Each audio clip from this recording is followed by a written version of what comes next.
آج میں انشاءاللہ آپ سے بات کروں گی اس دعا کے بارے میں جو کبھی رد نہیں کی جاتی.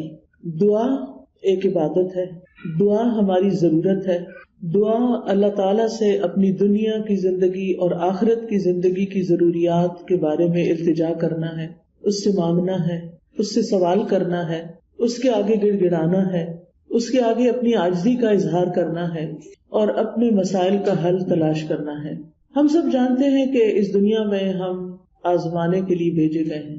ہم سب پر آزمائشیں آتی ہیں، ہم سب کے امتحان ہوتے ہیں. کوئی بیمار ہو جاتا ہے، کوئی بچوں کی طرف سے پریشان ہوتا ہے، کوئی بچوں کی شادی کے مسئلے میں پریشان ہوتا ہے، کچھ انہونی قسم کی بیماریوں کا شکار ہوتا ہے، کوئی ذہنی مسائل کا شکار ہوتا ہے، کوئی مالی مسائل کا شکار ہوتا ہے، کوئی دنیا کے حالات کے بارے میں پریشان ہوتا ہے. اور یہ ہم سب ایکسپیرئنس کر رہے ہیں. اور بعض اوقات تو مسائل کا ایک تانتا ہوتا ہے، ایک مسئلہ ختم نہیں ہوتا کہ ایک اور مسئلہ شروع ہو جاتا ہے، اور انسان اس دنیا میں ان پریشانیوں کی وجہ سے گھبرا اٹھتا ہے. امام ابن القیم کہتے ہیں کہ دعا آزمائشوں کی دشمن ہے، یعنی ادھر آزمائش آئی تو اس کا مقابلہ دعا سے کیجیے. وہ کہتے ہیں کہ دعا مفید ترین علاجوں میں سے ایک علاج ہے. یہ آزمائشوں کی دشمن ہے، یہ مصیبتوں کو دور دھکیلتی ہے، ان کے ساتھ گتھم گتھا ہوتی ہے، ان کے واقع ہونے کو روکتی ہے اور مصیبتوں کو ختم کرتی ہے، یا مصیبت واقع ہو جائے تو اس کو کم کرتی ہے. دعا مومن کا ہتھیار ہے، مفید ترین دوا ہے. لہذا آج ہم بات کریں گے کہ ہم کس طرح دعا کریں کہ ہماری دعا قبول ہو اور ہم ان مسائل سے جو زندگی میں نبرد آزما ہیں، نبٹ رہے ہیں، ان کو ختم کرنے میں ہماری مدد کرے. تو بات یہ ہے کہ ہم سب جانتے ہیں کہ ہمیں اللہ تعالیٰ نے ہی پیدا کیا ہے اور اسی کی طرف ہمیں پلٹ کر جانا ہے، اور اسی کے ہاتھ میں ہر مشکل کا حل ہے. وہ ہر چیز پر قادر ہے، وہ سب سے بڑا ہے. اس کو دینے کے لیے، اسے کوئی مشکل حل کرنے کے لیے کسی سے پوچھنا نہیں پڑتا، کسی کی مدد لینی نہیں پڑتی. لہٰذا جب سب کچھ اسی کے اختیار میں ہے، لہو ملک السماوات والارض، آسمانوں اور زمین کی ملکیت، کنٹرول، سارے کا سارا اسی کے ہاتھ میں ہے. لہٰذا جب کوئی مشکل آئے تو ہمیں اسی کی طرف رجوع کرنا چاہیے. علماء نے عبادت کی جو قسم دعا سے متعلق بتائی ہے وہ دو طرح کی دعا ہوتی ہے، ایک دعا العبادہ اور ایک دعا المسئلہ. یعنی ہماری جتنی بھی عبادتیں ہیں، نماز، روزہ، حج، زکوٰۃ، جتنے بھی اعمال ہیں، ان سب کو بھی دعا کہا جاتا ہے، کیونکہ یہ بھی دراصل ہم اللہ سبحانہ وتعالیٰ کے حضور جب حاضر ہوتے ہیں، مثلا نماز میں، تو آپ دیکھیے کہ ہم سینے پہ ہاتھ باندھ کے بھی دعا کرتے ہیں. ہم سمع اللہ لمن حمدہ کے بعد ربنا ولک الحمد حمدا کثیرا طیبا مبارکا فیہ اللہم لا مانع لما اعطیت ولا معطی لما منعت. حمد کے بعد آخر میں پھر دعا کرتے ہیں. رکوع میں بھی دعائیں ہوتی ہیں، سجدے میں بھی دعائیں. حدیث میں آتا ہے کہ سجدے میں انسان سب سے زیادہ اللہ تعالیٰ کے قریب ہوتا ہے، تو وہاں بھی ہم دعا کرتے ہیں. پھر التحیات بھی دعاؤں کے ساتھ، درود شریف بھی دعا ہے، بلکہ ساری دعاؤں کا خلاصہ ہے. اور اسی طرح قبولیت کا بہترین وقت درود شریف کے بعد نماز کے اندر دعا کرنا ہے، جہاں ہم رب اجعلنی اور دیگر دعائیں پڑھتے ہیں. پھر اسی طرح روزے کی حالت میں دعا قبول ہوتی ہے، افطار کے وقت دعا قبول ہوتی ہے. پھر ہم حج پہ جاتے ہیں تو ہر مقام پہ دعائیں قبول ہوتی ہیں. تو گویا ہماری عبادات بھی دراصل دعاؤں کا ہی مجموعہ ہے، اور وہ بھی دعاؤں کی قبولیت کا ذریعہ ہے. یعنی جب ہمیں کچھ چاہیے ہوتا ہے تو ہم اللہ تعالیٰ کی طرف رجوع کرتے ہیں. نبی صلی اللہ علیہ وسلم کا طریقہ کیا تھا کہ جب انہیں کوئی مشکل پیش آتی تو وہ کیا کرتے؟ نماز کے لیے کھڑے ہو جاتے اور نماز میں پھر دعا کرتے، اللہ تعالیٰ سے مدد مانگتے. قرآن مجید میں آتا ہے وَاسْتَعِینُوا بِالصَّبْرِ وَالصَّلَاةِ، مدد طلب کرو، مدد مانگو صبر اور نماز کے ساتھ. لہٰذا یہ دعا العبادت ہے. اس کا فائدہ انسان کو دنیا میں بھی ہوتا ہے اور آخرت میں بھی ہوتا ہے. دوسری دعا وہ ہوتی ہے جس میں ہم اللہ سبحانہ تعالیٰ سے سوال کرتے ہیں، کچھ مانگتے ہیں، اس کے آگے گڑ گڑاتے ہیں. تو اس کو دعا الطلب کہتے ہیں، دعا المسئلہ کہتے ہیں، جس میں ہم اللہ تعالیٰ سے التجا کرتے ہیں کہ وہ ہماری دعا قبول کر لے. اس کے بارے میں اللہ تعالیٰ فرماتے ہیں وَقَالَ رَبُّكُمُ ادْعُونِي أَسْتَجِبْ لَكُمْ. تمہارے رب نے کہا کہ مجھ کو پکارو، مجھ سے مانگو، میں تمہاری دعا قبول کروں گا۔ ایک اور جگہ پر آتا ہے سورۃ البقرہ میں، وَإِذَا سَأَلَكَ عِبَادِي عَنِّي فَإِنِّي قَرِيبٌ أُجِيبُ دَعْوَةَ الدَّاعِ إِذَا دَعَانِ فَلْيَسْتَجِيبُوا لِي وَلْيُؤْمِنُوا بِي لَعَلَّهُمْ يَرْشُدُونَ۔ اور تمہارے رب نے فرمایا کہ مجھ سے دعا کرو، میں تمہاری دعا قبول کروں گا، اور جب میرے بندے آپ سے میرے بارے میں سوال کریں تو بے شک میں قریب ہی ہوں، میں پکارنے والے کی پکار کا جواب دیتا ہوں جب بھی وہ مجھے پکارتا ہے۔ تو گویا اللہ سبحانہ وتعالی بندے کے بہت قریب ہے۔ فَإِنِّي قریب، ایک اور جگہ پر آتا ہے ان ربی قریب مجیب، کہ بے شک میرا رب قریب بھی ہے اور دعا قبول کرنے والا بھی ہے۔ لیکن دعا کی قبولیت کے لیے کیا کرنا چاہیے؟ فَلْيَسْتَجِيبُوا لِي وَلْيُؤْمِنُوا بِي لَعَلَّهُمْ يَرْشُدُونَ۔ ان کو چاہیے کہ وہ میری بات بھی قبول کریں، یعنی اگر وہ یہ چاہتے ہیں کہ ان کی دعا قبول ہو، ان کی بات قبول ہو، تو پھر وہ کیا کریں؟ وہ میری بات قبول کریں، میرے احکامات کو بھی قبول کریں۔ تو گویا اللہ تعالیٰ کی اطاعت بہت بڑا ذریعہ ہے دعاؤں کی قبولیت کا۔ اور پھر اسی طرح وَلْيُؤْمِنُوا بِي، مجھ پر اعتماد کریں، ایمان رکھیں، یعنی دعا کرتے رہیں، جب اس کی قبولیت کا وقت ہوگا، جب وہ واقعی قبول ہونی چاہیے، اس وقت وہ دعا قبول ہو جائے گی۔ اس لیے مایوس نہ ہو، اعتماد رکھیں، ایمان رکھیں، یقین رکھیں، لعلہم یرشدون، تاکہ وہ بھلائی پائیں، ہدایت پائیں۔ کیونکہ رشد جو ہوتی ہے، رشد اس میں ہدایت بھی ہوتی ہے اور بھلائی کے معنوں میں ہوتی ہے۔ یعنی انسان کی عقل کی دو قسمیں ہوتی ہیں، ایک وہ ہوتی ہے جس کے ذریعے انسان چیزوں کو سمجھتا ہے، اچھے برے کا فرق پہچانتا ہے، اور ایک ہدایت کی قسم رشد کہلاتی ہے، جس میں انسان اچھے برے کا فرق جان کر پھر بھلائی تک پہنچ جاتا ہے، خیر تک پہنچ جاتا ہے۔ اس لیے رب سے دعا کرتے رہنا چاہیے۔ اسی لیے ابراہیم علیہ السلام نے جب دعائیں کی تھی تو آخر میں فرمایا تھا ان ربی لسمیع الدعاء، بے شک میرا رب تو ضرور دعاؤں کا سننے والا ہے، یعنی وہ تو لازماً دعائیں سنتا ہے۔ اور السمیع کا لفظ، اس کا یہ مطلب نہیں کہ وہ صرف سن لیتا ہے اور بس بات ختم، نہیں، اس کا مطلب یہ ہے کہ جیسے ہم رکوع سے سر اٹھاتے ہیں تو کہتے ہیں سمع اللہ لمن حمدہ، کہ جو اللہ کی تعریف کرتا ہے اللہ تعالیٰ اس کی حمد کو سنتا ہے، بلکہ مطلب یہ ہے کہ اس کی حمد کو قبول بھی کرتا ہے، دعاؤں کو قبول بھی کرتا ہے۔ اسی طرح حدیث میں آتا ہے اللہم انی اعوذ بک من دعاء لا یسمع، اے اللہ مجھے اس دعا سے بچا لے جو سنی نہ جائے۔ تو یہاں سننا قبول کرنے کے معنوں میں، کہ ایسی دعا نہ ہو کہ جو تیرے ہاں قبولیت نہ پائے، لیکن دعا مانگنے کا طریقہ بھی درست ہونا چاہیے تاکہ دعا قبول ہو جائے۔ اس کے بارے میں اللہ تعالیٰ کا فرمان ہے سورۃ الاعراف میں، اللہ تعالیٰ فرماتے ہیں ادعوا ربکم تضرعا وخفیا انہ لا يحب المعتدین، تم اپنے رب کو عاجزی سے اور چپکے چپکے پکارو، یعنی دعا مانگتے ہوئے انسان کے اندر عاجزی ہونی چاہیے، خشوع ہونا چاہیے، انسان کو ہمبل ہونا چاہیے، اپنے آپ کو رب کے سامنے محتاج ظاہر کرنا چاہیے۔ اور پھر فرمایا وَلَا تُفْسِدُوا فِي الْأَرْضِ بَعْدَ إِصْلَاحِهَا، دعاؤں کی قبولیت چاہتے ہو تو آہوزاری سے پکارو، چپکے چپکے پکارو، اللہ تعالیٰ حد سے بڑھنے والوں کو پسند نہیں کرتا، اور تم زمین میں اس کی اصلاح کے بعد فساد نہ کرو، یعنی زمین میں مطیع اور فرمانبردار بن کے رہو، بگاڑ پیدا نہ کرو۔ ان رحمت اللہ قریب من المحسنین، بے شک اللہ کی رحمت محسنین سے، نیکوکاروں سے بہت قریب ہے، یعنی اللہ تعالیٰ ان لوگوں کی دعا زیادہ سنتا ہے جو لوگوں کے ساتھ بھلائی کرتے ہیں، نہ کہ ان کے درمیان پھوٹ ڈالتے ہیں، فساد کرتے ہیں اور ان کی زندگی مشکل کرتے ہیں۔ لہٰذا اگر ہم چاہتے ہیں کہ ہماری دعائیں قبول ہو تو اس کے لیے بہت ضروری ہے کہ پھر ہم اللہ سبحانہ وتعالیٰ کے حقوق بھی ادا کریں اور اللہ کے بندوں کے ساتھ بھی بھلائی کا اور رحمت کا معاملہ کریں۔ یعنی ہم چاہتے ہیں کہ ہم پر رحمت کی جائے تو ہمیں کیا کرنا چاہیے؟ دوسروں کے ساتھ رحم کا معاملہ کریں۔ کہتے ہیں نا ارحموا من فی الارض یرحمکم من فی السماء، تم اس پر رحم کرو جو زمین میں ہے تو تم پر وہ رحم فرمائے گا جو آسمان میں ہے، یعنی اللہ سبحانہ وتعالیٰ تم پر اپنی رحمت فرمائے گا۔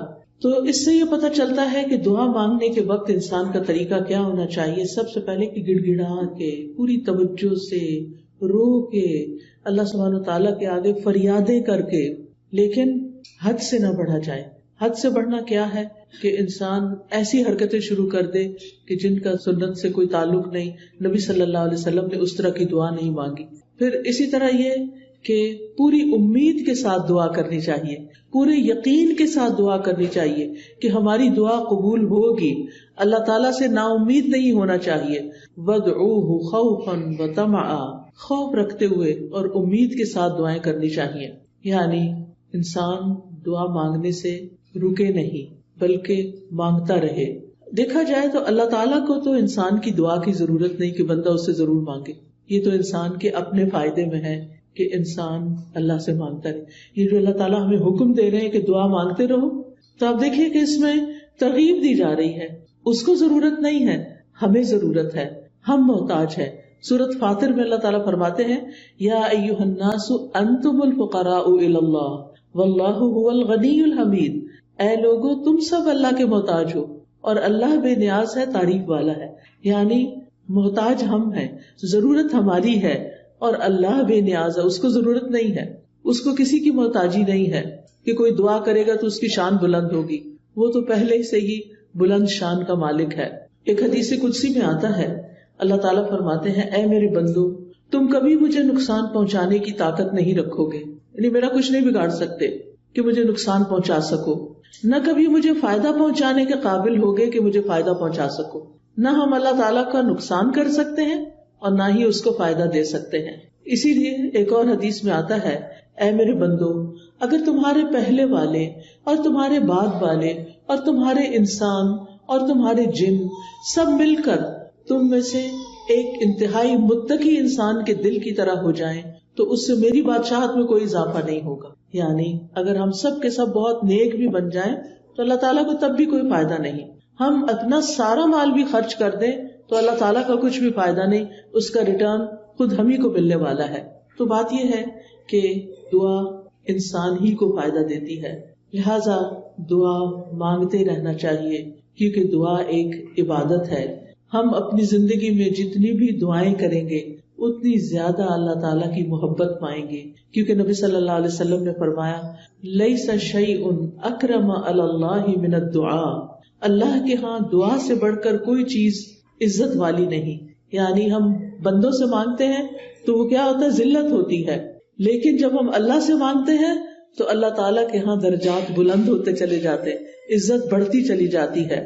دعا کرنے والے سے اللہ تعالیٰ محبت کرتا ہے, اور جو دعا نہیں کرتا اس سے کیا ہوتا ہے پتہ نا آپ کو, اللہ تعالیٰ اس سے ناراض ہوتا ہے. جو دعا نہیں کرتا, جو اللہ سے نہیں مانگتا, جو اللہ کے سامنے اپنی حاجت نہیں رکھتا, اللہ تعالیٰ اس سے ناراض ہوتا ہے. لہٰذا دعا کرنے والے اللہ کے محبوب ہیں اور نہ مانگنے والوں سے اللہ تعالیٰ ناراض ہوتا ہے.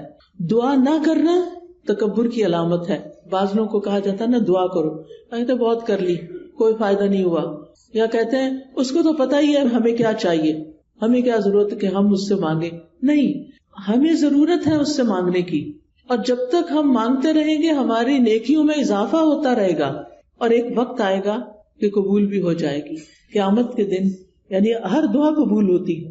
کچھ دعائیں دنیا میں اسی وقت دیر اینڈ دین قبول ہو جاتی, کچھ دعاؤں کے بدلے میں اللہ تعالیٰ ہماری کچھ اور خیر بھلائی کر دیتا ہے جو ہم خود مانگ نہیں رہے ہوتے. اللہ تعالیٰ وہ چیزیں ہمیں عطا کر رہا ہوتا ہے جو ہماری اس دعا کی قبولیت سے زیادہ بڑی ضرورت ہوتی ہے, اور کچھ دعائیں ہماری آخرت کے لیے سیو کر دی جاتی ہیں. جب ہمارے عمل میں کچھ بہت اچھا نہیں ہوتا, ہمارے پاس بہت ساری نیکیاں نہیں ہوتی, لیکن ہم کسی مسئلے میں پریشان ہوتے ہیں اور دعائیں کرتے رہتے ہیں, تو یہ ہماری نیکیوں میں اضافے کا ذریعہ بن جاتی ہیں. اور قیامت کے دن اللہ تعالیٰ کے ہاں جو بندہ ان دعاؤں کا اجر پائے گا جو دنیا میں قبول نہیں ہوئی تھی, تو انسان کیا تمنا کرے گا, کاش دنیا میں میری کوئی دعا بھی قبول نہ ہوئی ہوتی اور آج سارے کا سارا مجھے یہی ملتا. ہم سب جانتے ہیں کہ دنیا کی زندگی جو ہے وہ ہماری بہت ہی محدود سی ہے. یہاں اگر ہمیں سب کچھ بھی مل جائے تو بھی ہم دیکھتے ہیں کہ یا وہ چیز ختم ہو جاتی یا ہم چلے جاتے ہیں دنیا سے. یعنی کچھ بھی تو یہاں باقی رہنے والا نہیں. ہمارے پاس قارون کے خزانے بھی ہوں تو وہ بھی ختم ہو جائیں گے, تو بھی ہمیں دنیا سے چلے جانا ہے. کل من علیہا فان ویبقى وجہ ربک ذو الجلال والاکرام. اس لیے کبھی بھی مایوس نہ ہو, مانگتے چلے جائیں، مانگتے چلے جائیں. دعا مانگنے سے کبھی بھی تھکے نہیں. لیکن دعا مانگنے کے کچھ آداب ہیں، کچھ شرائط ہیں، وہ ہمیں ضرور سیکھ لینی چاہیے. اور اگر ہم نے سیکھی ہوئی ہیں تو ضرور دوہرا لینی چاہیے. اور اس کا فائدہ کیا ہے کہ اس سے ہماری دعائیں قبول بھی ہوں گی اور ہمارے دل میں ایک اطمینان بھی پیدا ہوگا. تو ابن قیم نے چند سطروں میں دعا کا خوبصورت نچوڑ پیدا کیا ہے. وہ کہتے ہیں کہ وہ کون سی اہم چیزیں ہیں جو کسی انسان کو دعا کرتے ہوئے معلوم ہونی چاہیے.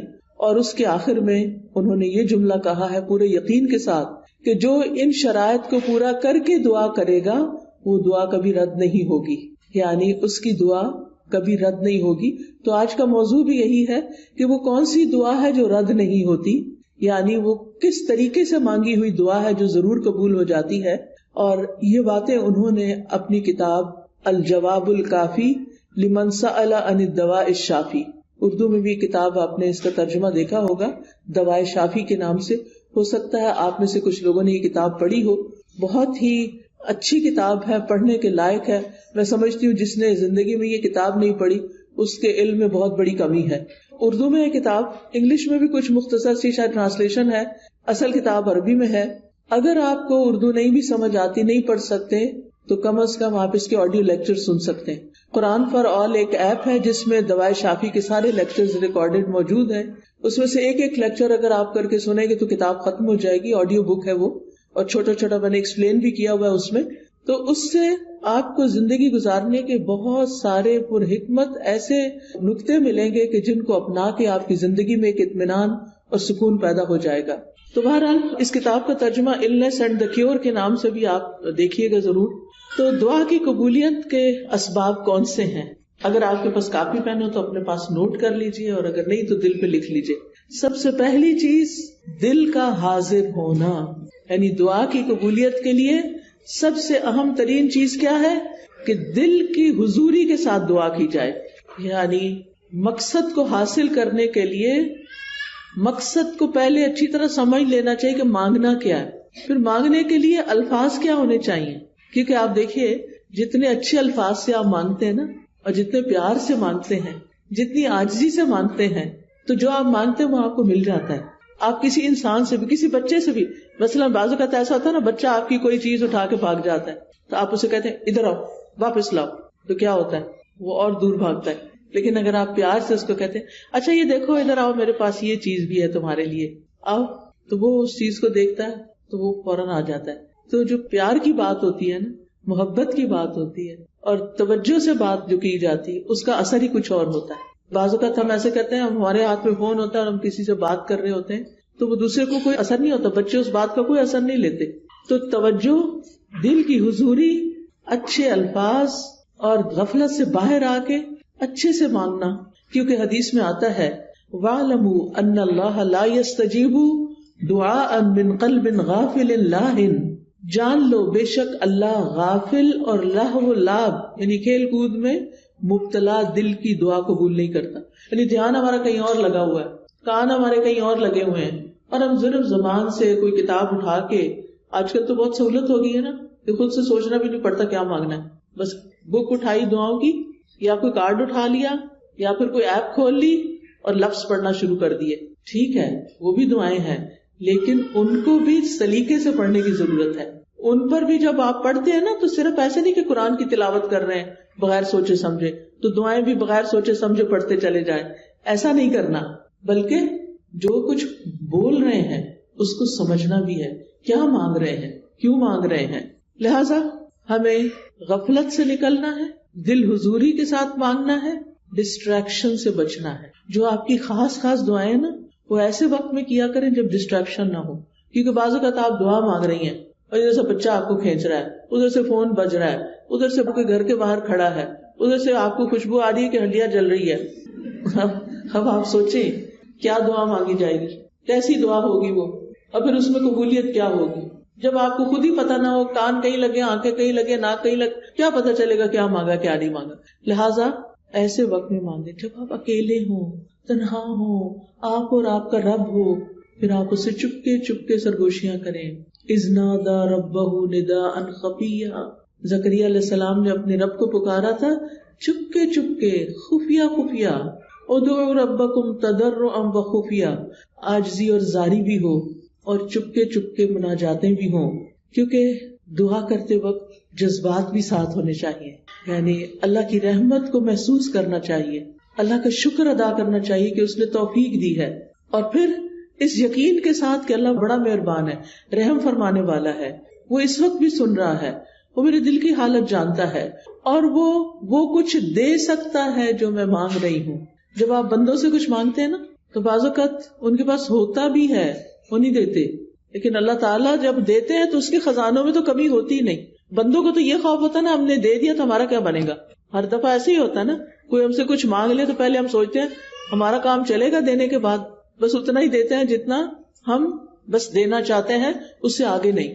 اللہ سبحانہ وتعالیٰ کے خزانے بھرے ہوئے ہیں، جب سے زمین و آسمان بنا ہے وہ خرچ کیے چلے جا رہا ہے، لیکن اس کے خزانوں میں قطرے برابر بھی کمی نہیں ہوئی، قطرے برابر بھی کمی نہیں ہوئی۔ اس کو کیا فرق پڑتا ہے؟ اور جب ہم یہ جانتے ہیں کہ زمین و آسمان کی ہر چیز اس کے کنٹرول میں ہے، وہ بادشاہ ہے، وہ مالک ہے، اور وہ دینے پہ پوری طرح قادر ہے، تو پھر ہم اس امید کے ساتھ مانگیں۔ قرآن مجید میں آتا ہے کہ وَإِن مِّن شَيْءٍ إِلَّا عِندَنَا خَزَائِنُهُ وَمَا نُنَزِّلُهُ إِلَّا بِقَدَرٍ مَّعْلُومٍ، کوئی چیز ایسی نہیں، یو نیم اٹ، کہ جس کے خزانے ہمارے پاس نہ ہو، لیکن ہم ان خزانوں میں سے کتنا کتنا دیتے ہیں، کتنا کتنا اتارتے ہیں، ایک معلوم اندازے کے مطابق، ایک مقرر اندازے کے مطابق، کیونکہ اللہ تعالی الحکیم بھی ہے، اس کو پتا ہے کس انسان کو کب کون سی چیز دینی چاہیے، کیونکہ وہ ہمارے بارے میں ہم سے زیادہ جانتا ہے نا، کہ اگر میں نے اس کی دعا قبول کر لی اور اس کو وہ مل گیا جو چاہتا ہے، پھر یہ مجھے بھول جائے گا، اور مجھ سے غافل ہونا اور بھولنا اس بندے کے حق میں نقصان دہ، لہٰذا بہتر ہے کہ اس کی دعا ابھی قبول نہ کی جائے، یہ کچھ اور مانگ لے۔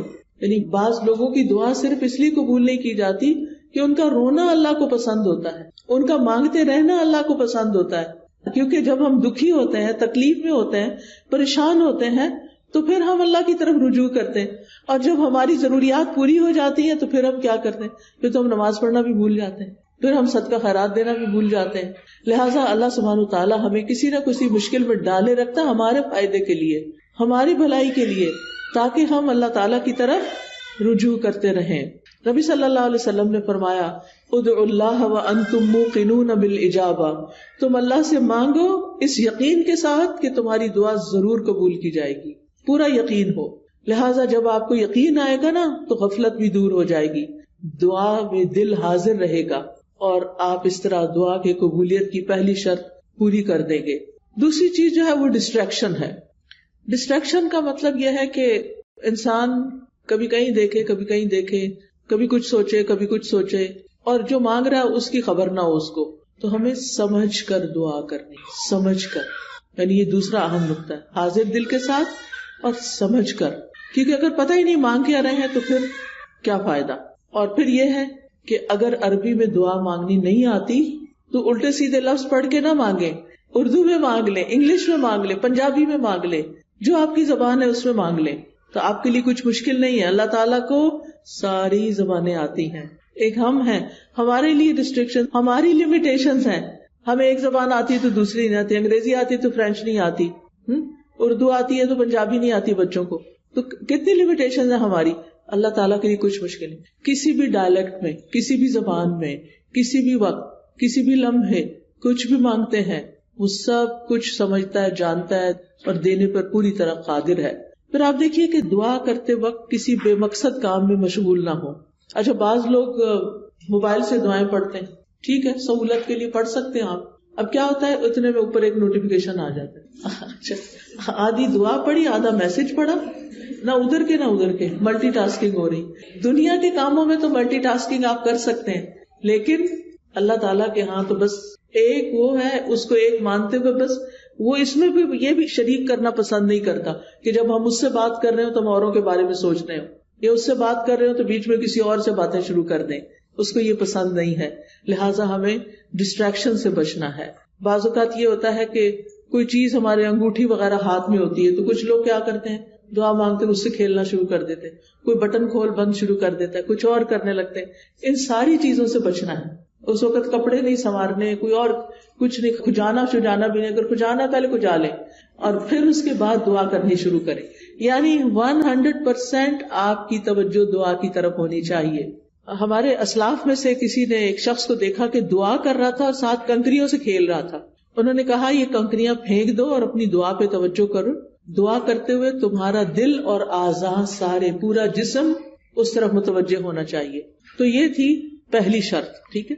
دوسری شرط یا دوسرا نقطہ یا دوسرا ادب کیا ہے؟ قبولیت کے 6 اوقات میں سے کسی وقت میں دعا کرنا.